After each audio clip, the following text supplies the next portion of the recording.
Good evening and welcome to the WDSU News Hot Seat. Tonight we continue our City Council district debates as Election Day is fast approaching. It's about 6 weeks away on Saturday, October 14th. Up tonight, District C. Now, District C is arguably the city's most diverse, a unique geographic district that encompasses both the West and East Banks. The district includes all of Algiers, the entire French Quarter, the Marigny, Bywater, parts of Mid-City, downtown, and the CBD. In this race, incumbent Councilwoman Nadine Ramsey, a Democrat, is seeking re-election. First elected in 2014, Ms. Ramsey is a former civil district court judge and practicing attorney. Her challenger, Kristen Gislason Palmer, also a Democrat, not a newcomer to politics. Ms. Palmer preceded Ms. Ramsey as the District C council member, serving from 2010 to 2014 before choosing to not seek re-election. Tonight, both ladies are here. We thank you for coming in and participating tonight. We are going to start with a brief opening statement. Ms. Ramsey, since you're the incumbent, we are going to start with you for an opening remark. Thank you, Travis, for this opportunity. I love New Orleans. This is where I was born and where I have lived my entire life. She has been good to me. I went to school here. I received a good education. I had my first job here. As a child, I was able to play out on the streets of New Orleans, and it was safe back then to play outside. I enjoyed my life growing up here. New Orleans has been so good to me, and I vowed I would do something to give back. This is important to me because I want our children to have the same opportunities that I had growing up. When I was elected 3 years ago, I committed to focus on 5 areas: economic development, crime prevention, opportunities for youth, infrastructure improvement, and sustainability. I am proud of the successes that I have had in each of those areas. I didn't just talk, I delivered. I went in and secured funding, $14 million for street repairs in Algiers. All right, thank you, Ms. Ramsey. Ms. Palmer, a 1-minute opening statement as well. Great, thank you so much, Travis. Thank you for having us, and thank you all for being here with us here in the studio. My name is Kristen Palmer. I'm running again for City Council for District C. I've had over 20 years experience working in civic and community development, from running a nonprofit, Rebuilding Together after the storm, where we literally helped hundreds of people come back into their homes, to starting a nonprofit to help rebuild our parks and playgrounds many years ago. I believe in really being a proactive voice and a strong and independent voice to accomplish and fix the problems that are facing our city today. We're up against historic problems. We have major issues in public safety, both in crime and in our infrastructure. We're seeing increased blight, especially in Algiers. When I was in office before, I created the Algiers Blight Committee. By working together with the community and the city department heads, we were able to eradicate over 500 units of blight.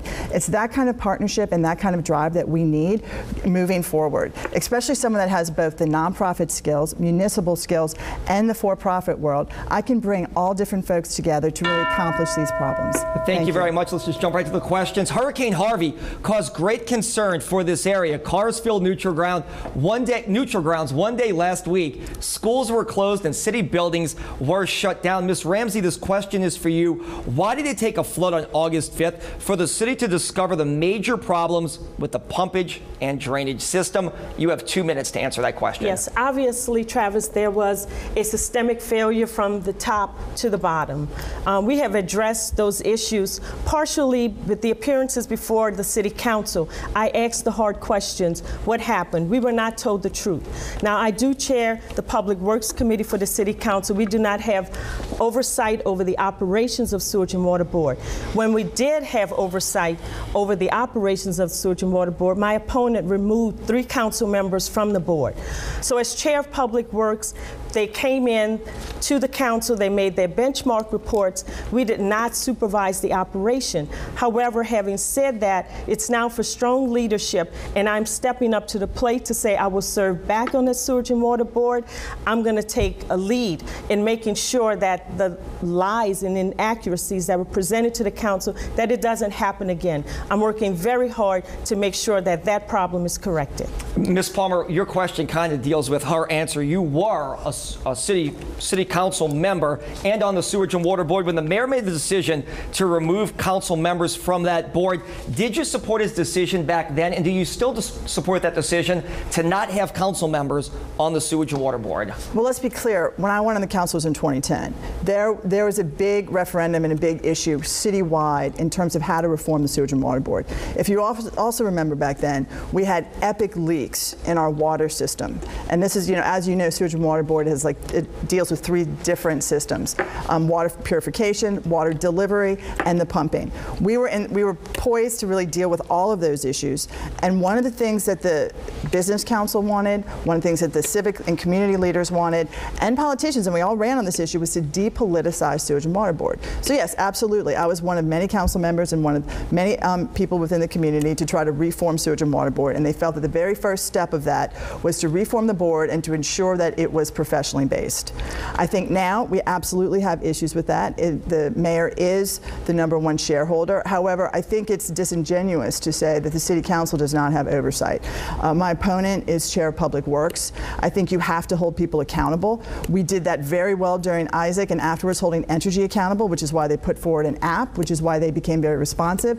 My opponent, as chair of Public Works, has canceled over 10 meetings of Public Works and not rescheduled them. So I think if you're going to have oversight, you can absolutely have a strong council that holds the city accountable and holds Sewage and Water Board accountable for their actions. But you have to be present. And I've always been present, and I've been there, and I've been a very strong advocate. Really quickly, if you could have a yes or no answer from you all, do you support council members on the Sewage and Water Board? Yes or no? I certainly do, and I need to correct something. I do chair Public Works. I've admitted that. I am in charge of overseeing, along with the other members on that committee, the benchmarks, that the benchmark requirements are met. Customer service and metering. I did not have oversight over the pumps, over pump stations. Having said that, I have said I will offer myself to sit back on the board. And Ms. Palmer, yes or no, even though at one time you did not support it, do you support council members on the Sewage and Water Board now? Yes, if there is another vehicle to ensure that that board is professionally based, which I'm not so sure it has been. But I do want to say, as a council person, you can also advocate to make sure our canals are cleaned out, that our catch basins are cleaned out. That is something that I did at the start of every single hurricane season, and that is not occurring currently. All right, and let me correct that. The Department of Public Works committee meetings that were canceled were rescheduled. I have to work with the administration and the Sewage and Water Board to get representatives there. If they're not available and they're not ready to present to my committee, the meeting is rescheduled. Regarding cleaning of canals, I have gone out there personally and called the contractors and said, our canals need to be cleaned. And again, that's a failure from the top of Sewage and Water Board to the bottom. Sewage and Water Board decides when the contractors will go out. They have an agreement to follow the contract. They have not done that. But when it has not been done, Saturday, I was out there saying, my canals need to be cleaned, particularly in Algiers, and it was done, and I will continue to do that. The good news is both of you all are passionate about this topic, as are a lot of people watching this debate right now. This is a quick yes or no question. We're going to start with you, Ms. Palmer, since we started with Ms. Ramsey. Last year, or earlier this year, 4 Confederate-era monuments were removed. There is a push by some citizens groups to take down more monuments, at least begin a discussion to take down more monuments. Would you support the discussion to possibly remove more monuments in the city of New Orleans? Yes, yes or no? How about you, Ms. Ramsey? I've done beyond supporting the conversation. I voted to remove the monuments, unlike my opponent, who is a member of the Monumental Task Force, which advocated up to the Supreme Court that the monuments are not removed. It's hypocritical to say now I will listen and study further. It's a disgrace and an insult to the residents of District C to say that that issue has to be studied. Were you a member of the Monumental Task Force? No, I'm kind of confused what she's referring to. Did you? I am not. And quite frankly, let's also speak, actions are louder than words. And I was the one, when I was on the council, I worked with the communities to ensure that Congo Square was restored in that name, because Congo Square actually went back in the 1920s to BGT Beauregard Square. So I led that effort at the council, and we passed that. In addition to that, I also worked with the community in Tremé, and we were able to rename St. Claude Street, which is 4 blocks of that one street, to Henriette DeLille Street, which is the only street in Tremé today named after an African American. Did you ever pay any dues to the Monumental Testimony? No, I did not. Okay, thank you. So answer yes, open discussion for possible removal of more monuments. Same answer for you, Ms. Ramsey. Yes. Let's start this question with you, Ms. Ramsey. Obviously, crime is the biggest problem that we're dealing with in the city of New Orleans. It is by far the most pressing issue. If re-elected, what will you do to clean up crime on Canal Street, the French Quarter, the Marigny, the Bywater, to keep people safe, as there has been an uptick in thefts, armed robberies, and batteries in that area? In those areas, I should say. You have, and actually, you have 2 minutes to answer that question. Thank you. Travis, I'm going to continue doing what I have done. The issue of crime prevention is not a singular issue. We cannot say that more police officers are going to solve our crime problems. Certainly having a fully staffed police department is helpful. I'm going to continue to work with young people and with families. I've put in place programming to provide workforce opportunities for our young people.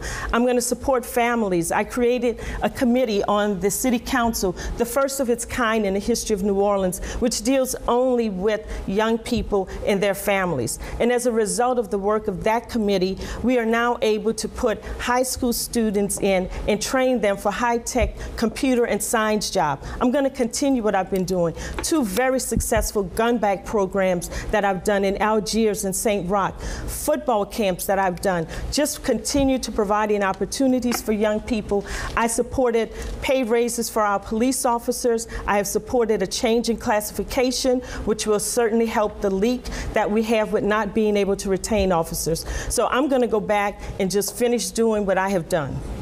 Same question, Ms. Palmer. Crime has been on the rise in certain areas, especially in District C, Canal Street, Bourbon Street, French Quarter, Marigny, Bywater. What is your plan, if elected, to combat crime in those areas? And Algiers. We're going to get to Algiers in a second. We're not going to leave Algiers out. That's coming here. All right. Well, I think we have to look on a couple different issues. First, we have to look at retention. We've already lost 60 police officers this year in the first 6 months. 68% of those police officers were lost. They would only been on the job between 1 month and 14 years, excuse me.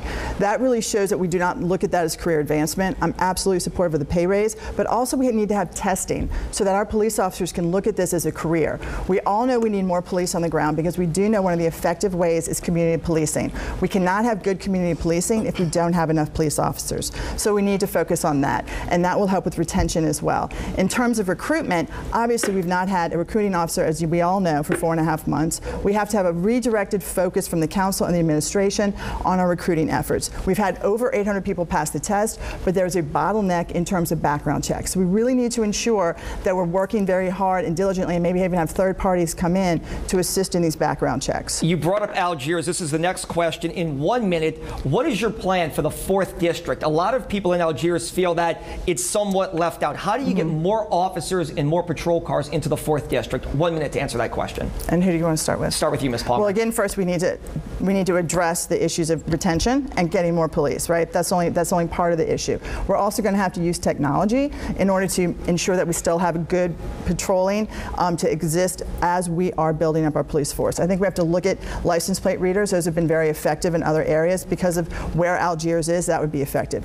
When I was on the council, I worked with apartment complex owners and managers, as well as with the police in a very proactive way, so we could really look and try to prevent crimes that happen in certain hot spots throughout the district. Ms. Ramsey, exact same question. Algiers, very important to District C. What is your plan for the 4th District to add more officers and resources there for residents? I believe that 1 minute also. I believe that the solution is to certainly support our officers, to boost the morale, to make sure, again, that we are not having a leakage of officers. We've done very good recruiting officers. They are coming from around the country to join our police department. The problem is we do such quality training that at the end, the officers move on.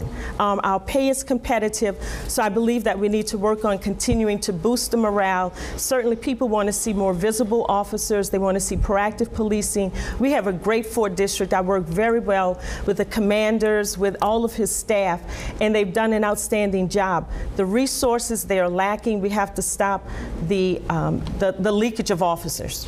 30 seconds for this question. We're going to start with you, Ms. Ramsey. Did the city do the right thing to temporarily scrap the Bourbon Street construction in the 500 to 800 blocks? 30 seconds to answer that. Yeah.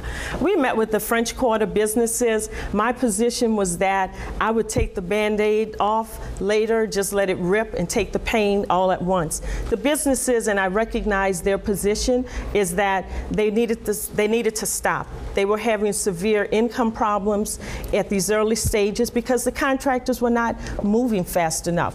I'm going to hold the contractors to the fire. They're going to get the work done. I made the city put up signage so that we can tell that our businesses are open. Having said that, I respect their position and I will support them that we come back later and begin to work again. Ms. Palmer, a similar question that deals with Bourbon Street construction. Did the city administration do everything properly as it pertains to financing for the first 4 blocks of the Bourbon Street construction? No, they did not, and the project was not bid out.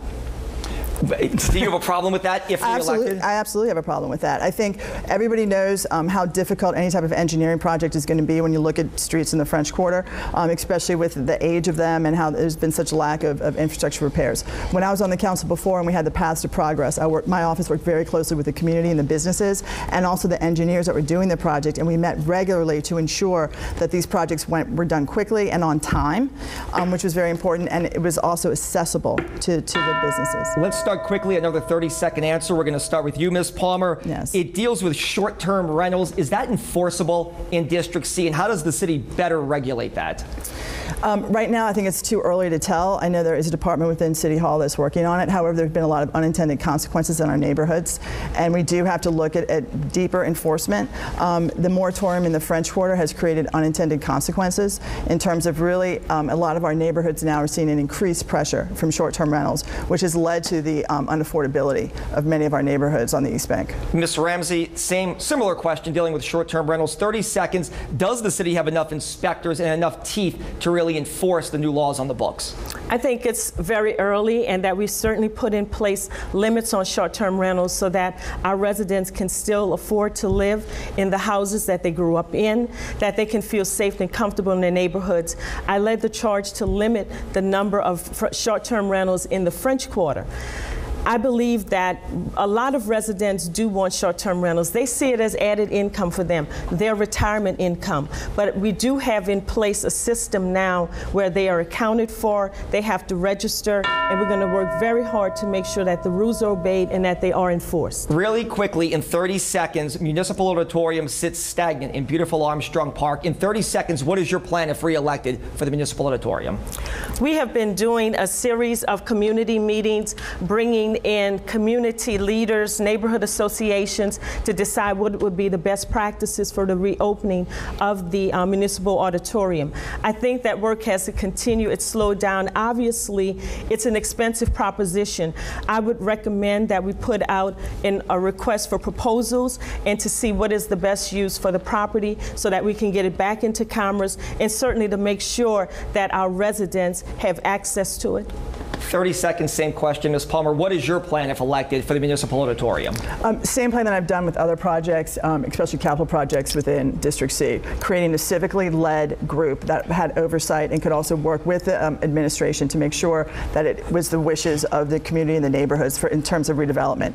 This is going to be a very expensive project. We have to first also identify where the FEMA funds went for this particular project, and first we have to have like a forensic audit to make sure that the fund is left, how much is left, and then how it can be leveraged for more resources. You have a chance to make a closing statement, both of you all. Because Ms. Ramsey's the incumbent, we're going to end with her. We're going to start with you. 30 seconds, Ms. Palmer, for a closing statement. Thank you so much, and thank you. This is a very important time in our progress for our city. We have seen unprecedented levels of crime in neighborhoods that we did not have throughout District C. We've also seen levels of unaffordability that have not occurred before. We need a council member that has a strong, independent voice and also has a track record of work that is measurable. It's one thing to have platitudes and to say that you're working. It's another thing to actually engage thoughtfully all the citizens of District C for betterment and for change. I've torn down over 500 units of blight in Algiers. We had no libraries in Algiers. I could go on and on, but we did that working in partnership with the community. All right, thank you very much, Ms. Palmer. Ms. Ramsey, 30-second closing statement. I want to make sure that New Orleans residents want and continue to live in our great city.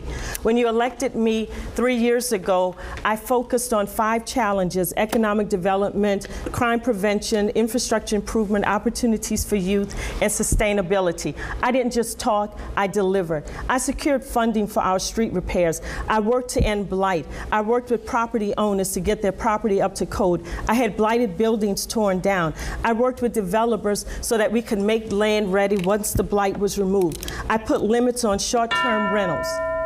Thank you very much. Obviously, the election is coming up in October 14th. That is all the time we have. We'd like to thank Councilwoman Nadine Ramsey and Kristen Palmer for coming in to participate. Next week, the District D race. You can see this debate on all of our social media apps.